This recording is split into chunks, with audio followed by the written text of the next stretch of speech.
আউযু বিল্লাহি মিনাশ শাইতানির রাজিম বিসমিল্লাহির রহমানির রহিম।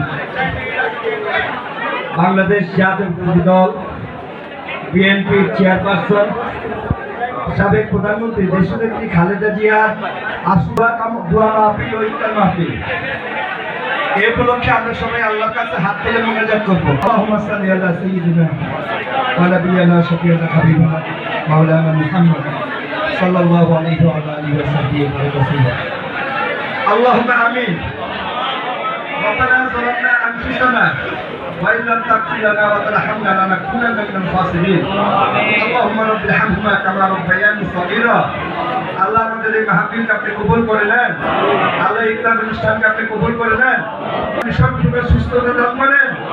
আল্লাহ জিয়াউর রহমান সাহেব ইন্তেকাল করেছেন, শহীদ রাষ্ট্রপতি, তাকে আল্লাহ আপনি জান্নাতুল ফেরদৌস নসিব করেন।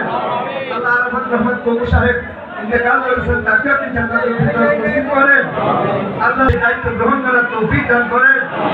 আল্লাহ কোন ভাইকে আপনি নেক হায়াত দারাজ করেন। আব্বা আম্মা দাদা দাদি যারা বাবার খানদান মার খানদান মারা গেছে সবাইকে আপনি মাফ করে দেন। আল্লাহ আমরা এখানে যারা হাত তুলেছি, বিভিন্ন ইউনিটের নেতৃবৃন্দ আছে, আমরা যারা হাত আল্লাহ পাক সবাইকে আপনি মাফ করে দেন। এই পানি করে সারা দেশবাসীকে আপনি মাফ করে দেন। আল্লাহ দেশের মধ্যে শান্তি শৃঙ্খলা ফিরিয়ে দেন। আল্লাহ যেইভাবে চলে আপনি খুশি, আপনার আল্লাহ আমাদের দোয়া মুনাজাত রাহমাতুল লিল আলামিন জনাবে মুহাম্মদ রাসূলুল্লাহ সাল্লাল্লাহু আলাইহি ওয়াসাল্লাম কবুল করে নেন। সুবহান রাব্বিকা